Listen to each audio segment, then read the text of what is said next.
Silence does not knock. It arrives already seated at the table, already rearranging the future. In towns like theirs, it does not shout or accuse, it simply places a document in front of a man and waits for him to accept that what is written there now defines him. Institutions do not demand surrender outright. They assume it. They assume that stability is more precious than truth, that reputation is more fragile than courage, and that a family will choose quiet compliance over slow resistance. They believed the Mercer family would accept silence as the price of keeping their life intact. Grant Mercer had built his life on order. At 48, as Director of Facilities Oversight for a suburban Illinois school district, he understood systems, how pipes connected beneath concrete, how budgets traveled through committees, how policy revisions were logged and archived. His mornings began at 5:58 a.m., not by alarm but by habit. Coffee brewed at 6:03. The lawn was cut every second Saturday, never earlier, never late. In the basement office, file drawers were labeled by fiscal year, vendor category, and compliance review cycle. It was not obsession. It was stewardship. Elena Mercer moved through the same mornings with quiet steadiness. As a medical billing specialist, she understood codes and denials, the small print that could change outcomes. Their son, Noah, stood at the edge of adulthood, waiting on a naval ROTC scholarship decision that could define his path for years. Chloe, their sophomore daughter, carried academic distinction with calm focus, her notebooks always squared neatly in her backpack the night before school. Their life was not extravagant. It was balanced. Predictable. Earned. The letter arrived on a Tuesday that held no warning in the sky. It was sealed, formal, addressed in the district's clean typography. Grant opened it at the kitchen counter while Elena rinsed a coffee mug and Noah reviewed a calculus worksheet at the table. The language inside was measured, almost gentle. An ethics investigation had been initiated regarding an unauthorized emergency vendor approval. Words like procedural concern, review, and temporary suspension were placed carefully across the page, polished to remove accusation while still leaving stain. Grant read it once. Then again. He did not raise his voice. He did not sit down heavily or let the paper tremble in his hand. The room did not fracture into panic. Instead, something quieter happened. A recalibration. The air shifted as if a window had been opened without anyone noticing. The letter stated that, pending review, his promotion to Senior Operations Director would be paused. It noted that the matter could impact external recommendations currently in process. Noah's scholarship file, already submitted, required administrative confirmation. The implication hovered gently but firmly: cooperate, remain calm, allow the process to conclude discreetly. By afternoon, colleagues had already adjusted their tone. Smiles became professional rather than warm. An assistant who usually lingered for small talk kept her distance. An email from Human Resources reiterated appreciation for his continued professionalism during review. There was no shouting, no humiliation. Just distance. Grant returned to the letter after dinner. He studied the policy citation referenced in the allegation. The version number did not match the manual he kept archived in his office. He checked the revision history logged in the district database. The cited policy had been amended 3 months after the date of the alleged violation. He compared the timestamp of the emergency vendor authorization to the board's published meeting schedule. The violation date preceded the policy update. Something feels off. The district's tone remained calm but vague. Administrators assured staff that internal reviews were routine. They used the word concern as if it were a blanket, softening the edges of something sharp. The assumption was clear: the Mercer family would protect itself.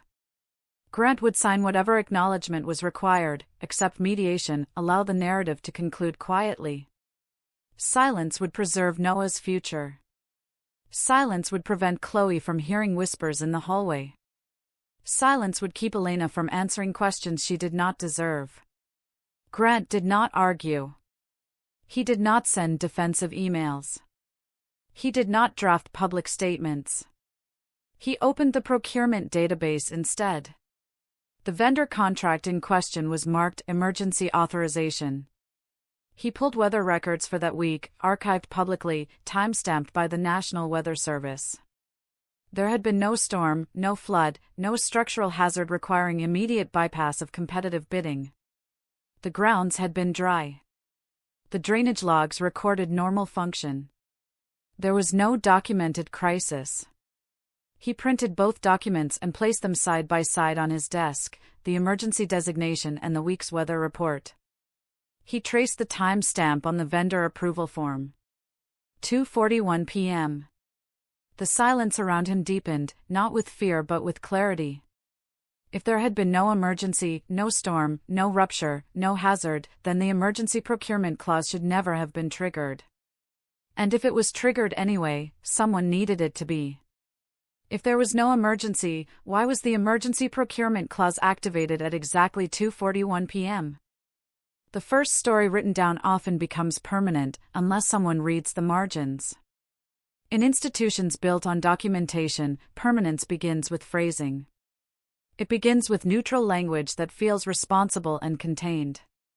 Once something is entered into record, it gains weight, and that weight can quietly reshape a man's standing without ever raising its voice. Within 48 hours of the letter arriving at Grant Mercer's kitchen counter, the district's internal summary was circulating among department heads. The phrase "internal compliance irregularity" appeared in the subject line. A secondary description followed in smaller print: procedural deviation under emergency procurement review. The wording was carefully chosen. It did not accuse him of corruption. It did not suggest malice. It implied error. It implied that Grant Mercer, long trusted with oversight authority, had failed to follow safeguards. An anonymous tip was referenced in the report, described as a confidential notification regarding bypassed bidding safeguards. No name. No specifics. Only a claim that an emergency vendor had been approved without competitive review. The summary cited the need to preserve integrity and maintain transparency. It read less like an inquiry and more like a conclusion waiting for agreement.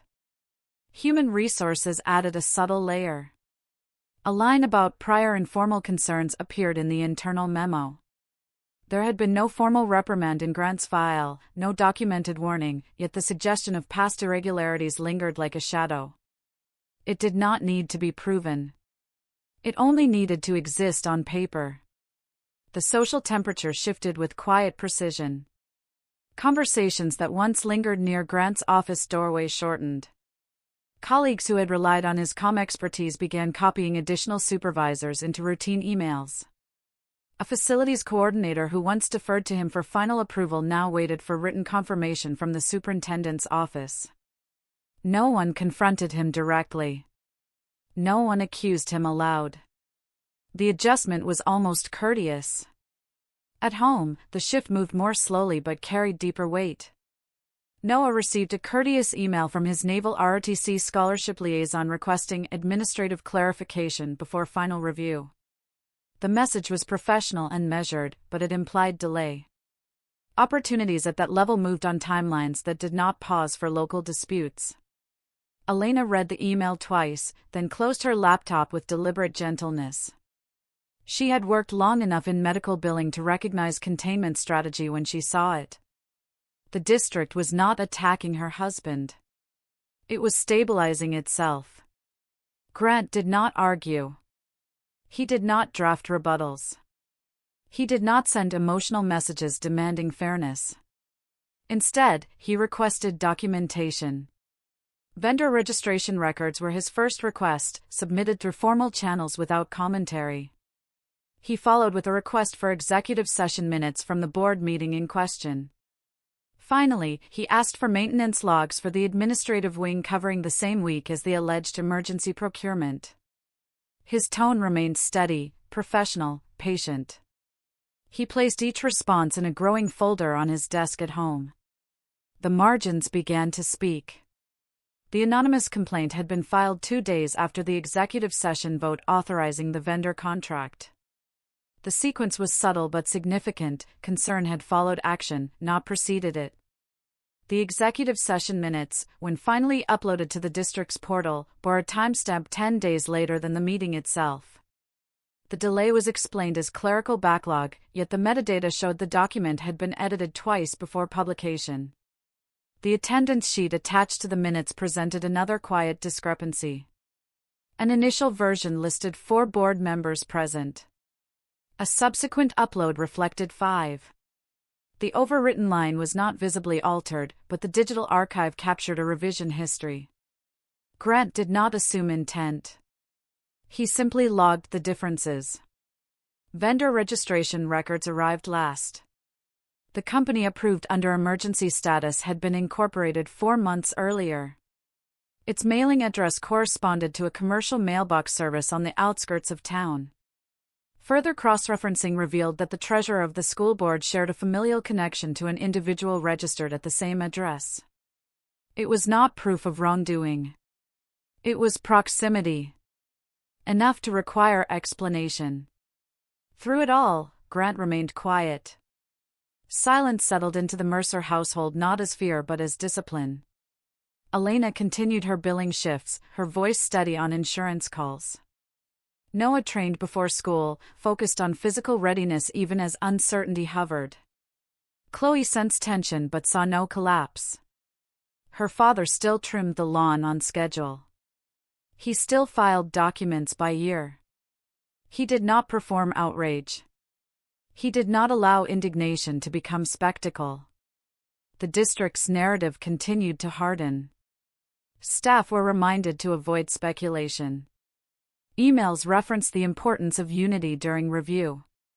The assumption lingered beneath every communication that time would exhaust resistance, that the Mercer family would prioritize stability over scrutiny.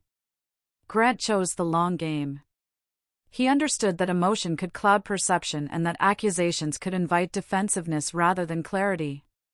He believed in documentation the way others believed in instinct.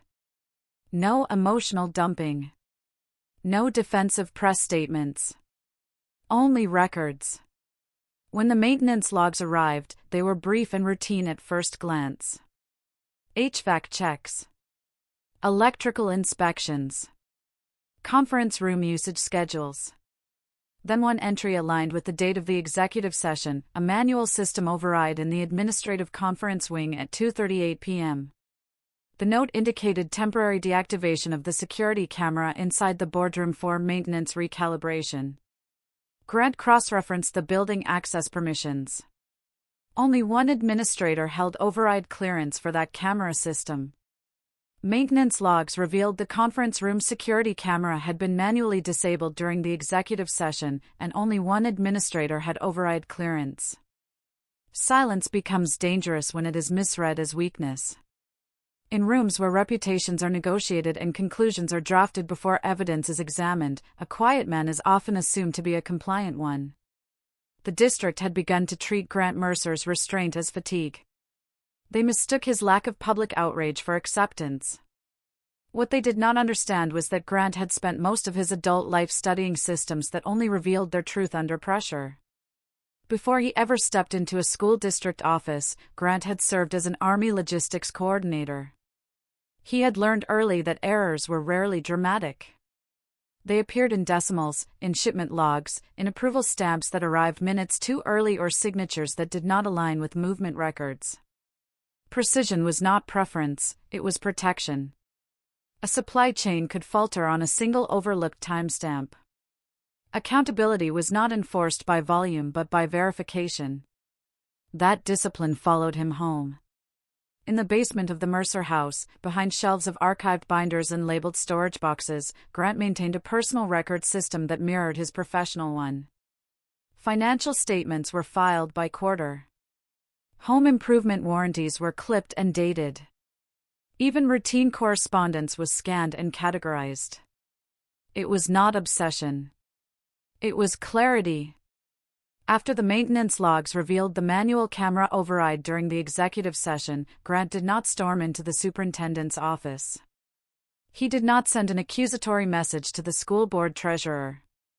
Instead, he began widening the margins. He filed formal public records requests for the vendor's complete incorporation history and any amendments filed since registration.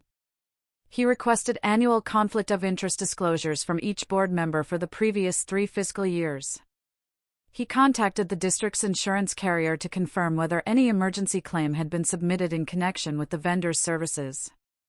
Each request was polite, structured, and documented. Elena watched him assemble the expanding file without asking for reassurance. She understood that his stillness was not denial. It was alignment. She placed dinner on the table each evening without shifting tone, preserving normalcy not as pretense but as protection. Their children needed stability more than explanation. The vendor's incorporation documents arrived first. The company had been registered 4 months before receiving the emergency contract. Its listed mailing address corresponded to a commercial mailbox facility 20 miles away. Grant traced the address through public records and discovered a secondary name associated with the same suite number, a small consulting firm operated by the brother-in-law of the school board treasurer. The connection was not illegal on its own. It was proximity, and proximity demanded disclosure. Conflict of interest forms revealed something more subtle. In the year of the contract approval, the treasurer's annual disclosure omitted any mention of related consulting entities. The form was signed and dated, but the omission lingered. Grant logged each discovery without commentary. Evidence stacking required patience. Each document alone could be explained. Together, they formed pattern. He turned next to the invoice associated with the emergency authorization. The district's payment system logged approval timestamps automatically. The vendor's invoice bore a digital authorization at 3:04 p.m. on the day of the executive session. Grant cross-referenced the official meeting agenda, which indicated the session began at 3:21 p.m. He then reviewed the executive session minutes, which listed a call to order at 3:22 p.m. The implication did not need to be dramatized. If the invoice was authorized at 3:04 p.m., the approval preceded the meeting in which it was allegedly discussed. He noted the discrepancy on a yellow legal pad and circled the time twice. No accusation. No assumption. Only notation. Further review of the meeting attendance revealed another irregularity. The executive session had been convened with 4 members physically present, while district bylaws required 5 for quorum. A 5th member had joined remotely according to the revised minutes, but the initial attendance sheet reflected no such connection. The overwritten line in the digital archive suggested revision after the fact. In the basement, Grant cleared a section of wall beside his desk. He pinned photocopies of documents in chronological order, policy revisions, vendor incorporation dates, invoice timestamps, attendance sheets, conflict of interest forms. A thin red string connected related items, not theatrically but methodically. It was not a conspiracy board. It was a timeline. Noah descended the stairs one evening, pausing at the edge of the space. He studied the wall quietly, absorbing the gravity of the arrangement without seeking explanation.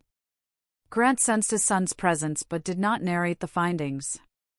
The lesson was unfolding without lecture. Discipline under pressure. Patience before reaction. Elena brought down a mug of coffee and rested her hand briefly on Grant's shoulder. It was not encouragement. It was acknowledgement. She understood that long games required endurance.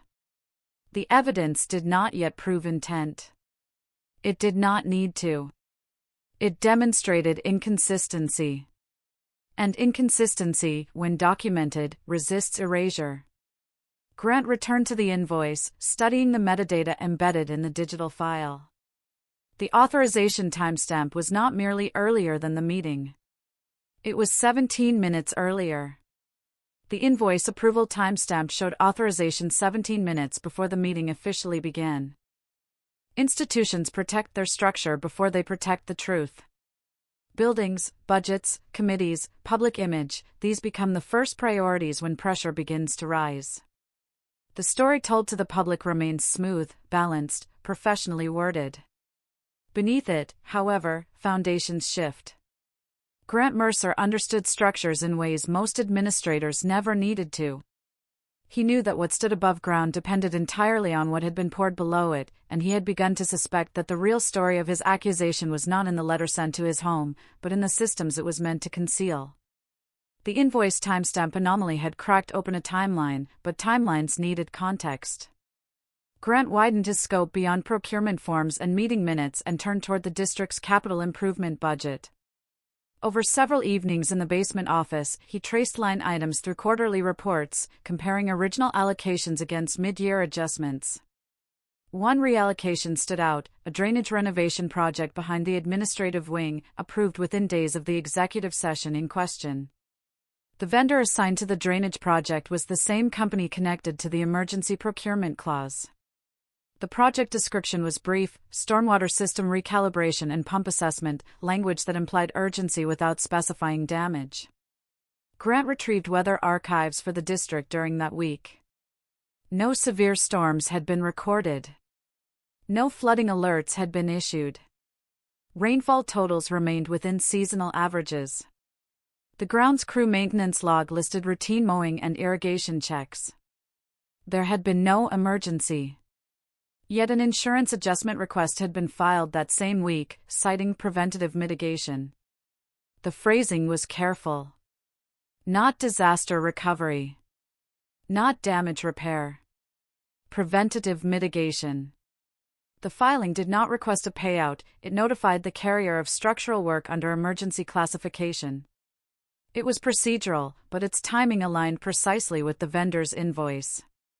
Grant printed the insurance notification and placed it beside the weather data. COM patterns emerging from documentation did not require emotional amplification. They required patience. 2 days later, while driving past the district's administrative building on his way home, he noticed temporary fencing installed behind the structure. It was subtle, waist-high barriers near the rear maintenance entrance, the kind used for minor construction work. A small sign indicated authorized personnel only. He had not seen fencing there before. He requested ground maintenance records for the week following the executive session. The log showed standard landscaping entries until 3:18 p.m. on the afternoon of the meeting, when the drainage pump system was activated manually for a 15-minute interval. No weather event justified activation. Pump logs typically responded to rainfall levels exceeding set thresholds. That day, rainfall measured 0. Security system logs, which he had previously requested, now reflected an additional revision date after his inquiry had been filed. The metadata showed the file had been accessed and modified 24 hours after his formal request. It was a small detail, but systems rarely revise themselves without direction. Grant did not accuse. He did not speculate aloud. He extended the timeline on his basement wall and inserted new pins: drainage budget adjustment, insurance notice, pump activation at 3:18 p.m., fencing installation date. Each addition aligned with the executive session and the disputed invoice. Each addition expanded the story beyond paperwork into physical space. Understanding that internal review might dismiss his findings as misinterpretation, Grant quietly retained an independent auditor with experience in municipal infrastructure projects. The request was framed neutrally: review procurement classification and drainage system activation consistency. He did not mention suspicion. He mentioned alignment. The auditor's preliminary assessment arrived a week later. The drainage system had no documented malfunction prior to the activation. Routine maintenance had been performed on schedule. The classification of emergency appeared inconsistent with system logs. The conflict of interest disclosure attached to the drainage project approval was absent from the treasurer's file. It was not proof of wrongdoing. It was omission. Elena read the summary without commentary and placed it back into the binder. She had learned that anger would not move this forward. Steadiness would. At dinner, the house remained composed. Chloe discussed an upcoming literature exam. Noah reviewed physical training benchmarks. Grant listened, attentive, absorbing the rhythm of family life even as evidence accumulated beneath it. The long game required balance. If the foundation of the home fractured under pressure, the fight would not matter. Later that night, Grant returned to the maintenance records. One final entry caught his attention.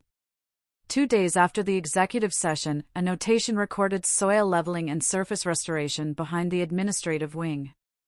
The entry was brief, almost casual. He cross-referenced it with procurement expense codes. The charge fell under general grounds maintenance, not capital improvement. No separate authorization was documented.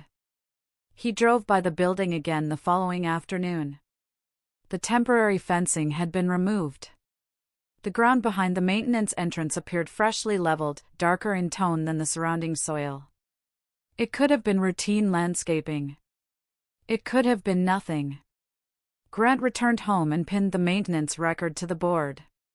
His handwriting beneath it was calm and precise: soil disturbance noted, restored 2 days post-session. Institutions protect their structure first. But structures leave traces. Ground maintenance record shows soil disturbance behind the administrative wing, filled 2 days after the executive session. Paper does not defend itself, but it does not forget either. It waits in folders, in timestamps, in archive servers, patient and undisturbed. It does not rush toward justice, nor does it plead for attention. It simply remains, holding memory steady long after voices grow uncertain. Grant Mercer understood this in a way that felt almost instinctive. Where others saw paperwork as routine, he saw it as witness. The basement wall had become a quiet ledger of alignment, and now it was time to gather the fragments into something formal. Grant assembled a master binder, not hurriedly but with deliberate sequence. Attendance logs from the executive session were placed first, showing the overwritten line and the evolving record of quorum. Behind them came the vendor registry documents, incorporation dates highlighted, mailing address cross-referenced with public records. Next were the invoice timestamps, each marked clearly against the official meeting schedule. The pump activation report followed, aligned precisely with weather data confirming no storm activity. Insurance filings were clipped behind them, demonstrating the preventative mitigation notice filed within hours of the emergency designation. Elena watched him arrange the binder at the dining room table one evening, the pages spreading outward like a quiet mosaic. She did not ask whether it would work. She asked only whether he had eaten. Her steadiness remained the center of the house. There was no anger in her voice, only a shared understanding that patience was the only currency worth spending. Grant submitted the documentation to the State Ethics Commission through certified mail. He logged the tracking number in his records, printed confirmation of delivery, and added it to the binder. There was no dramatic declaration attached to the submission. The cover letter was measured, requesting review of procurement classification procedures and documentation discrepancies. It did not accuse. It invited examination. He notified the district's insurance carrier separately, attaching the pump activation log and referencing the emergency classification. The language remained factual. He avoided adjectives. He avoided implication. Paper did not require embellishment. Within days, an anonymous email arrived in Grant's inbox from a district address that appeared temporary, likely created for the purpose of sending the message. The subject line contained only 2 words: internal memo. Attached was a partial staff communication instructing administrative personnel to avoid discussing the drainage matter externally and to refer all inquiries to central office. The phrase "contain narrative" appeared near the bottom, framed as guidance for maintaining public confidence. The message ended abruptly, as if cut short before distribution. Grant printed the email and placed it behind the insurance filing. He did not forward it widely. He did not confront anyone. He simply logged it. Institutional pressure, however, began to surface in quieter ways. The district attorney's office acknowledged receipt of the Ethics Commission referral but declined immediate action, citing the need for preliminary review. Media outlets showed little interest in what appeared, from a distance, to be an administrative dispute. Grant had not sought press attention, and without spectacle, there was no headline. At work, the atmosphere grew more cautious. Colleagues avoided discussing the executive session entirely. The superintendent's assistant, once warm in tone, limited communication to essentials. An internal reminder circulated emphasizing confidentiality during ongoing reviews. The implication hovered gently but firmly, silence remained the preferred solution. Grant responded not with argument but with preservation. He filed a formal preservation motion through legal counsel, requesting that all digital communications, meeting recordings, and maintenance logs related to the executive session be retained without alteration. The motion was procedural, not adversarial. It acknowledged the district's obligation to maintain records in the event of state inquiry. 2 days later, the district's internal server log showed that one email associated with the treasurer's office had been deleted from the active system. The deletion occurred within 24 hours of the preservation notice. Grant noted the timestamp without commentary.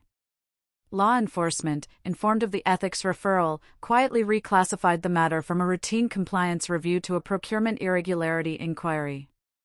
It was not an accusation of criminal conduct, merely a shift in categorization. The file moved from one cabinet to another, from ordinary to conditional. It was a small adjustment, but it signaled that the story had begun to widen. Elena placed her hand over Grant's as he reviewed the update that evening.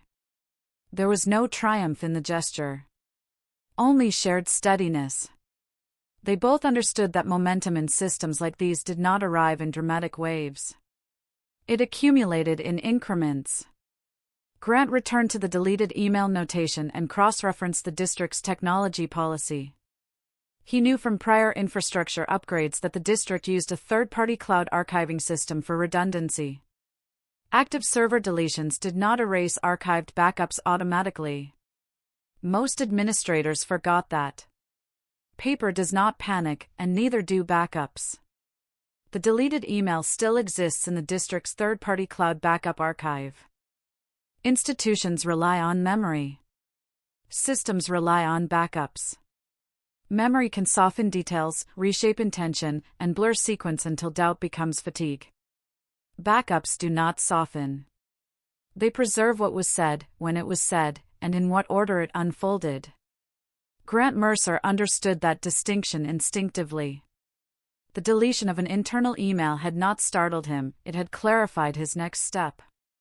The district's technology policy, publicly available on its website, referenced a third-party cloud archival system contracted for redundancy and compliance. Emails deleted from the live server were retained in encrypted storage for regulatory preservation. The clause was written in technical language, easily overlooked. Grant printed it and added it to the binder. The long game was no longer about uncovering anomalies. It was about retrieving memory as it originally existed. Through counsel, he filed a narrow civil petition requesting access to archived communications directly related to the executive session and emergency procurement classification. The petition was measured in scope, avoiding accusation. It sought metadata, not narrative.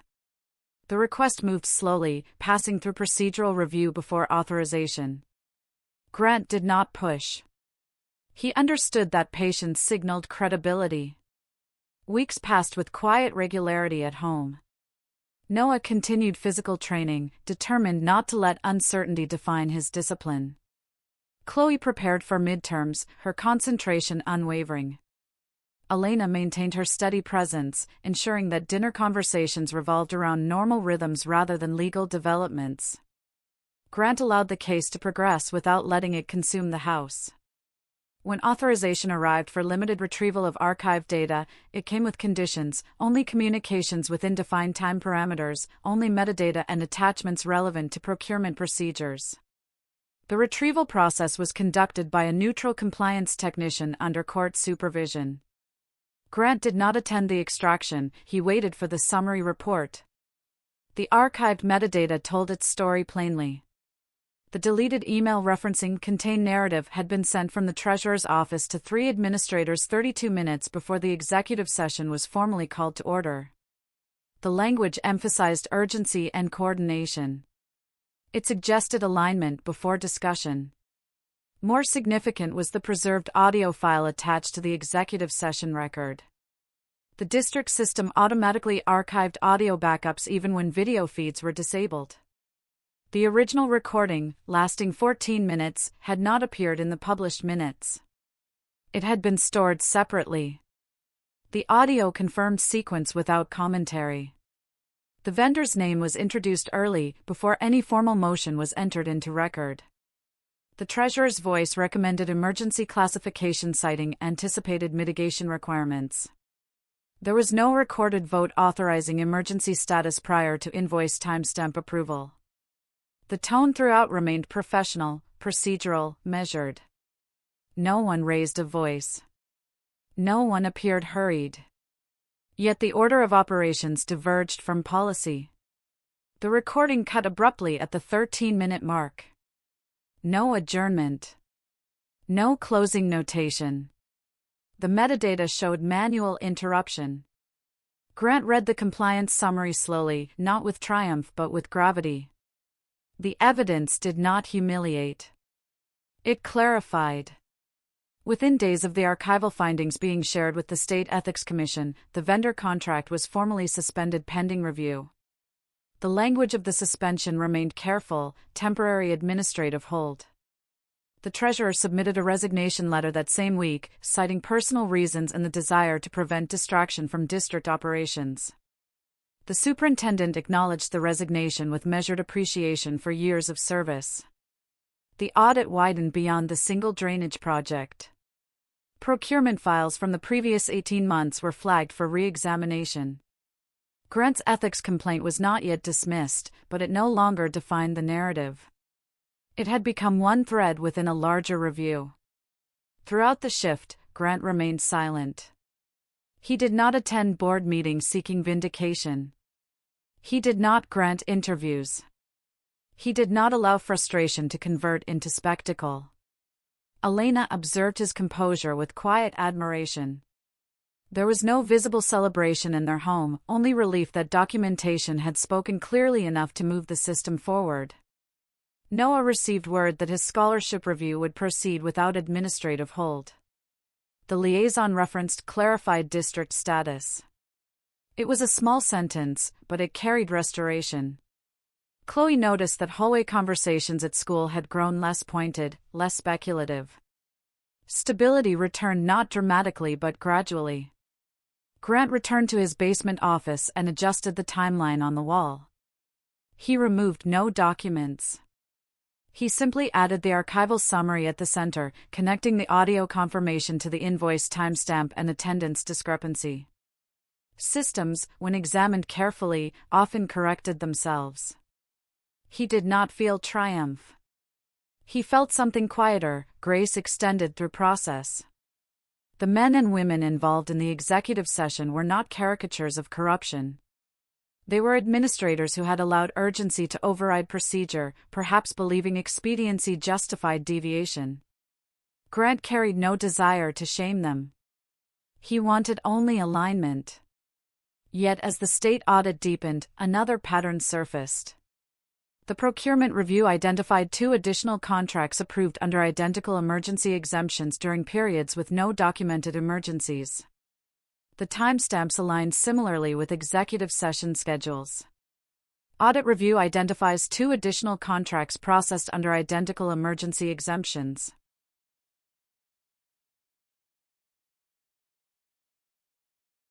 Justice does not raise its voice, it files indictments. It moves forward on stamped pages and docket numbers, on motions entered into record and rulings signed in chambers. It does not announce itself with spectacle.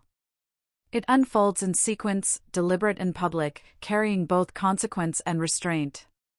By the time the state audit widened to include multiple emergency exemptions, the quiet recalibration inside the district could no longer be contained behind softened language. The school board treasurer was formally charged with conflict of interest violations tied to non-disclosure of related vendor associations. The charges were not theatrical, they were procedural. They referenced statute numbers, reporting requirements, and fiduciary obligations. The indictment did not accuse him of theft or malice. It cited omission. It cited failure to disclose proximity that policy required to be transparent. The legal language was precise and unembellished. Within days, the superintendent was placed on administrative leave pending review of executive session compliance procedures. The announcement, posted on the district's website, thanked her for years of service while acknowledging the need for uninterrupted transparency. The vendor contract associated with the drainage project was voided formally, its payments suspended pending litigation review. There was no public apology issued to Grant Mercer. Instead, there was correction. The Ethics Commission released its determination in writing. The complaint filed against Grant was withdrawn, categorized as unsupported by procedural evidence. A letter of exoneration was issued on official letterhead, signed and dated. It confirmed that his actions were consistent with policy at the time of execution. The document was not lengthy. It did not praise him. It simply restored his record. Grant read the letter once in his basement office and placed it inside the binder that had carried the weight of uncertainty for weeks. He did not hold it up as proof of victory. He did not forward it widely. Elena found it later on the dining room table, folded neatly, and allowed herself a quiet breath she had been holding without realizing it. Noah received confirmation from his naval ROTC liaison that his scholarship had been fully reinstated. The administrative hold was removed without explanation. The path forward reopened not with ceremony but with normalcy. Chloe noticed the atmosphere at school had shifted, conversations about her father's situation had dissolved into other topics. The social temperature had reset. Grant's promotion review, previously paused, resumed through standard channels. An internal memo noted that administrative matters have been clarified. He approached the reopened process with the same calm he had maintained throughout. Advancement no longer felt like vindication. It felt like continuity. Civil litigation followed the criminal charges, initiated by the district's insurance carrier seeking recovery of misallocated funds. Court documents entered public record in slow increments. Affidavits outlined procurement sequence discrepancies. Archived audio transcripts were submitted as exhibits. The conflict of interest forms were scrutinized line by line. Justice unfolded without urgency yet without pause. Local media began reporting on the case once charges were filed. Reporters contacted Grant for comment, requesting interviews about his role in exposing the discrepancies. He declined politely, citing respect for the ongoing legal process. He did not frame himself as a whistleblower. He did not narrate the long nights in the basement or the careful layering of documents. The records spoke without him. Elena admired his refusal to center himself. There was grace in that restraint. The individuals charged would face their own reckoning, but they were not villains in a simple story. They were administrators who had allowed expediency to distort procedure. Grant felt no desire to see them humiliated. Accountability, to him, was not revenge. It was alignment restored. Weeks passed as hearings moved forward. The treasurer entered a plea acknowledging failure to disclose financial proximity, accepting penalties under state ethics law. The superintendent's leave transitioned into resignation by mutual agreement with the board. An interim administrator was appointed with a mandate to revise emergency procurement guidelines and strengthen oversight protocols. Policies were rewritten with clearer thresholds for emergency classification and mandatory disclosure audits. Grant attended one public board meeting after the findings were released. He sat in the back row, hands folded, listening as the board adopted new transparency measures. There was no applause when his name was mentioned in passing within the ethics summary. He did not seek acknowledgement. His silence had never been about absence, it had been about discipline. At home, the binder remained intact on the shelf. Grant did not dismantle the timeline on the wall immediately. He left it there as reminder rather than trophy. Elena suggested gently that perhaps it could come down once the final hearing concluded. He nodded. Patience had carried them through, patience would carry them back into ordinary life.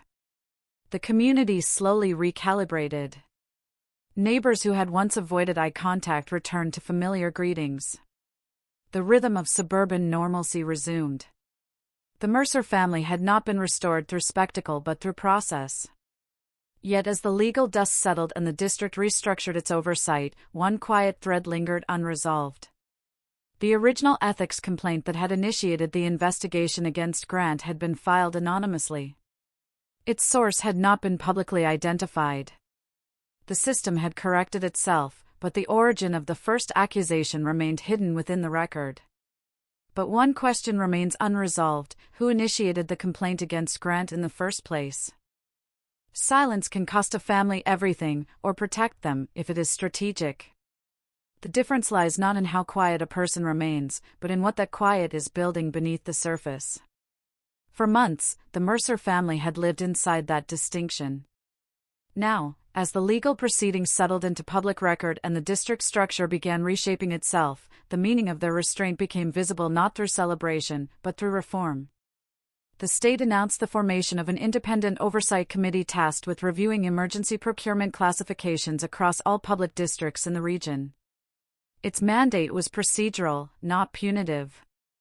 It would audit threshold triggers, cross-check vendor disclosures, and ensure that emergency exemptions were applied only under documented necessity. The language was measured, but the implication was clear: systems would be examined more carefully because one family refused to look away. A procurement transparency bill moved through committee hearings that spring, quietly gaining bipartisan support.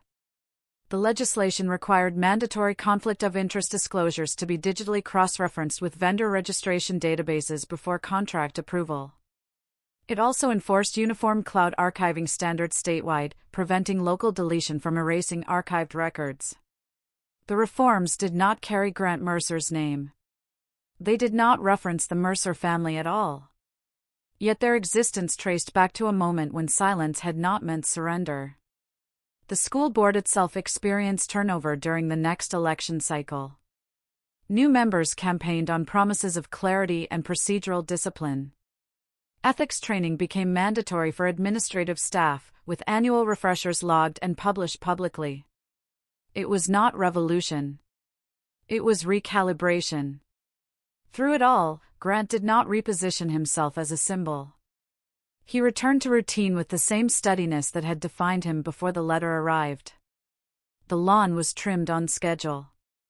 The basement wall timeline remained for a few more weeks before he carefully removed each pinned document and archived them in labeled binders. The red string was coiled and placed in a drawer, not as relic but as reminder.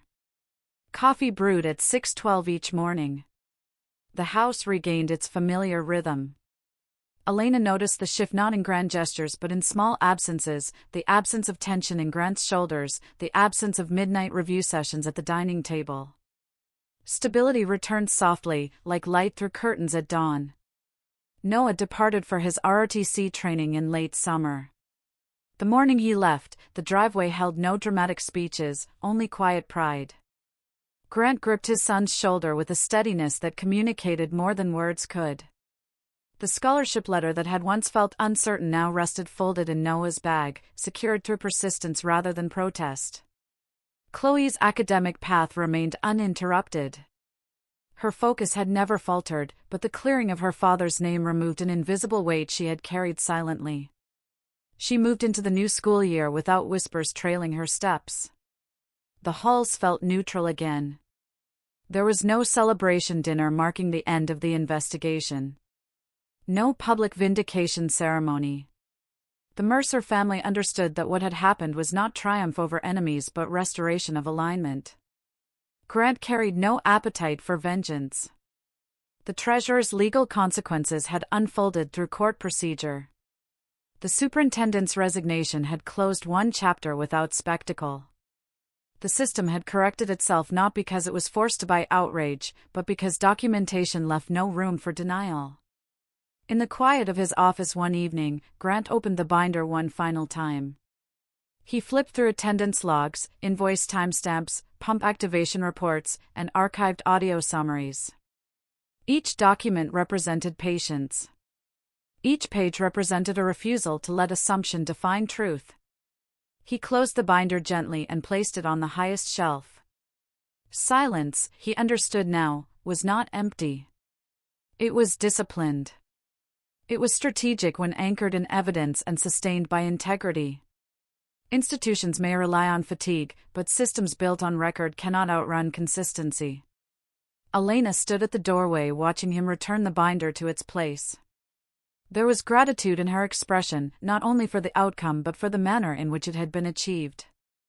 He had protected their family not by raising his voice, but by trusting process. He had chosen grace over spectacle, patience over panic. Truth survives in timestamps. In invoices. In server backups. In patient hands that refuse to let details be rewritten. It survives in families who choose steadiness over fear and in communities willing to adjust when clarity demands it. They believed the Mercer family would accept silence as the price of peace. They underestimated a father who understood that silence, used correctly, is not surrender, it is strategy. If this story resonated with you, subscribe to the channel, share it with your friends, and let me know in the comments how this video made you feel. Before you go, ask yourself something honestly. If silence ever knocked on your door dressed as concern, would you recognize the difference between surrender and strategy?